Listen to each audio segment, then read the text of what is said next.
In this section, we're going to be looking at archiving and compression. There's a difference between archiving and compression. So the objectives here are to understand the difference between these two and to learn how to archive, compress, and decompress files and folders. Let me start by explaining the difference between the two terms, archiving and compression. Archiving started a while back, in the early days of Unix. System administrators used to back up files and folders and put them on tapes.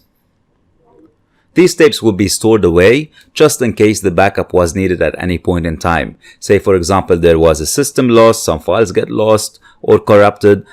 They would bring back the tape and would restore the files and folders that are needed. Obviously, that applied to a lot more than just files and folders. So we're talking about databases, for example. But let's not complicate things too much. So archiving, in essence, was only about taking a backup of the files and folders that we were interested in. However, what would happen is that these files and folders would be copied to the tape and they would still be the same file size and the same folder size as they were originally on the system.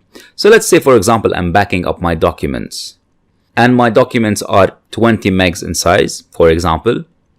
If I back them up on a tape or I archive them on the tape, they would still be the exact same size, 20 megs. Compression, however, as the name implies, would compress the files in a way that they would take up less space. So if I compress my documents, they might end up, for example, being 15 megs instead of 20. And that way they will take less space on my archive tapes. And that would end up saving me money because I wouldn't have to be buying more tapes. I would be saving space on tapes and thus I'd be saving money. And this is why it's very often that you're going to be seeing these technologies or these two commands being used in conjunction. It's rare that you see archiving being used without compression. So that was the original purpose of archiving and compression. However, on top of that, in ethical hacking, we use it for slightly different purposes as well.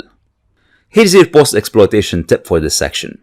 After you compromise a host, it's very often that you will be needing to upload and download files. If you remember the section on package management, I told you that Nessus is not installed by default on Kali. As a matter of fact, it's not installed by default on almost all Linux systems.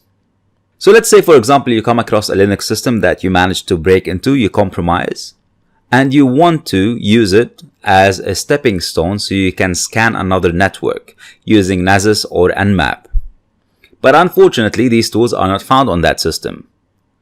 What you need to do in that case is get that tool and upload it on the compromised system, assuming, for example, that that system doesn't have internet connectivity, which could be the case in some of corporate environments. We discussed that scenario before, and I told you earlier in the package management section that don't worry back then about how we upload and download files. That's going to be for a different chapter in the course. Now we get to that.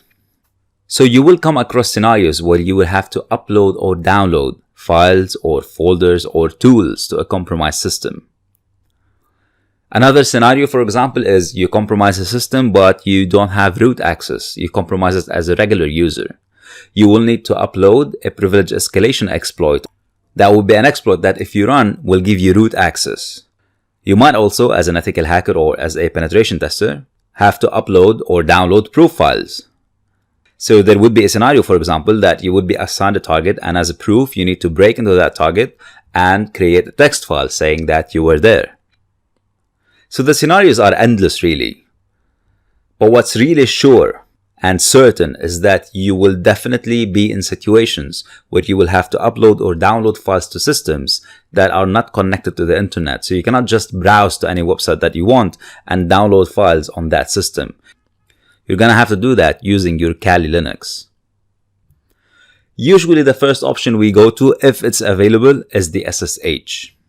It's pretty convenient. It allows you to log in remotely. You can use it to upload files, download files, and do pretty much anything that you want. The second option, if SSH is not available, is HTTP. So here I'm talking about turning your Linux box into a web server. Now, there are many other ways that we discuss in advanced courses. So, for example, if it's a Windows system, how you can take advantage of VBScript and PowerShell. If it's other kind of systems, how you can take advantage of TFTP or FTP, and so on. Needless to say, after I talked about all that, uploading one file at a time or downloading one file at a time is going to be a big hassle. And this is where archiving and compression comes in handy. So let's look at the archiving tool in Linux. The archiving tool is called tar, which is short actually for tape archive. To create an archive, you use tar C for create. To append an archive, in other words, to add files or folders to your archive that's already been created, you use the R option, so tar R. To list the contents of an archive without extracting it, you just want to see what's in it, you use tar T. Tar X is to extract the archive. Tar V is for verbose, so it gives you information on the progress and what's going on. Tar F is used to specify the name of the file that you want. If we want to compress our archive, we use one of two tools usually, either gzip or bzip2. Gzip is the classic compression in Linux. bzip2 has more powerful compression, but it takes a little bit more time to compress. Now, frankly speaking, the difference is negligible. You wouldn't really notice any difference if you're working on small files. You might notice a small difference if you're working on files of massive size, but for our purpose, the difference really is negligible. So as you experiment more with Linux, you will come across websites where you can download tools to play around with. And it's very often that you're going to find these tools compressed and archived in gzip format or bzip format. Here are some examples that we're going to be seeing practically in a moment. To create an archive, you use the tar C. Like we said, C is for create, V is for verbose, and F is for the file name. So in this example, I'm doing tar CVF, the archive name, whatever I choose to name it. So I'm in this instance calling it archive.tar, and the files and directories that I want to archive: file 1, file 2, dir 1, and dir 2. Now, if you notice, I've changed the colors of the first letters, and this is just for you to be able to easily spot the difference between archiving and compression and the different options that we're using. You might also have noticed that I'm not using the minus here. We've seen the minus being used all the time. For example, when you're using ls, I'm using ls minus al. When I'm using rm, I'm using rm minus rf for the options. Tar is one of the very few tools that I don't have to use the minus when I'm using an option. So, carrying on, to list the content of an archive, we said it's tar T, and V for verbose, and F is the file name. So notice that it's pretty much all constant. The only thing changing is the first letter.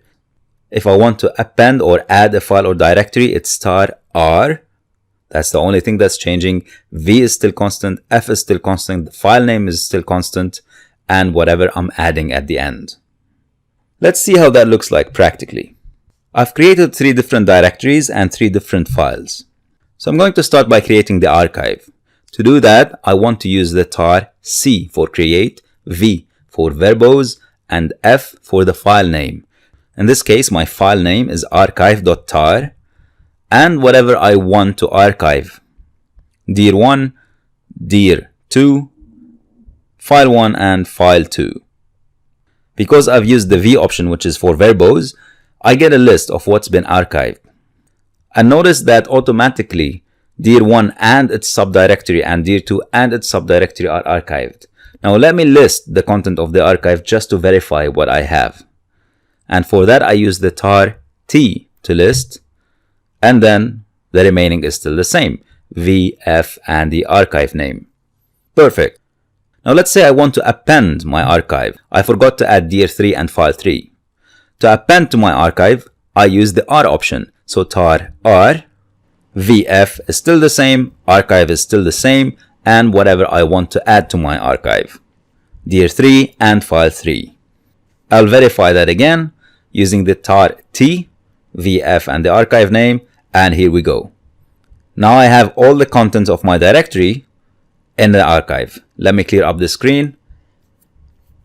I'm going to create a directory called backup and copy my archived file into the backup directory. Now I'm going to navigate to the backup directory, and all I have in that directory is just the tar file or the archive file. And I'm going to show you now how to extract files and folders. First of all, let's say I want to extract only one file or only one folder. I don't want to extract the entire archive. I would still use the same command, tar x for extract vf, which is still the same, verbose file name, the file name archive.tar, and whatever I want to extract, in this case file 3. If I do ls, I'll see that file 3 is now extracted. Let me try that again with dir3. If I do ls, I have dir3 extracted as well. Excellent. So you don't actually have to extract everything. You can pick and choose whatever you want to extract. If I want to extract everything, I say tar x for extract vf and the archive name, and here we go. I've extracted everything. I'll clear the screen and I'm gonna go back to the temp directory. Let me show you what's on my desktop. Doing an ls home desktop, there's nothing there, it's empty.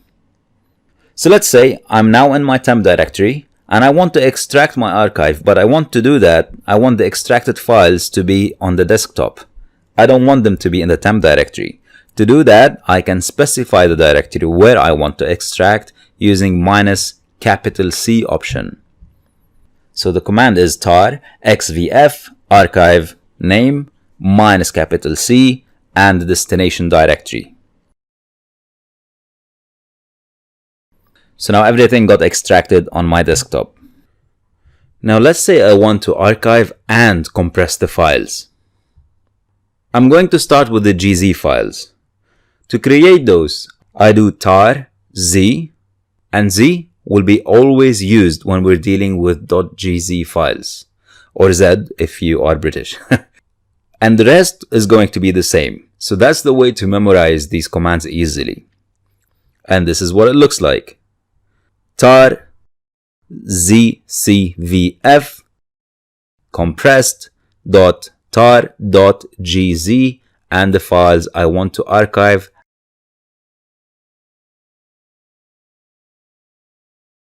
If I want to use bzip2, instead of z, I use j. And still exactly the same for the rest of the command. Notice though that I do change the extension. And here we go. Now I have two different files, compressed and zipped. To list, again, it's tvf. If I want to list gz files, I do ztvf. And if I want to list bzip2, I use jtvf.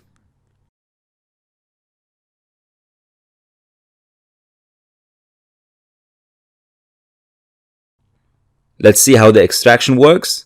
First, I'm going to create a directory called gz, and I'll copy the compressed file to the directory. Then I'm going to cd to the directory. So if I want to extract, you should know how to do that by now. It's tar z for the gz files, and then x for extract, v and f. And I can specify the file name if I want, or I can extract everything if I so choose. I do ls to verify. Let me go back and let me do the same thing with the bz2 file. So I'm going to create a directory called bzip. In this case though, I'm not going to copy it to the bzip directory. I'm going to use the -C option that we saw earlier. So again, tar j this time because it's a bzip file, x for extract, vf, the name of the file, -C and the destination directory. I do ls to verify it. By the way, here's a cool thing that you might have noticed. When I'm typing tar j xvf and I type the name of the file and I hit tab for auto completion, tab will automatically complete with the correct extension. So if I'm using JXVF, it automatically completes the BZ2 file.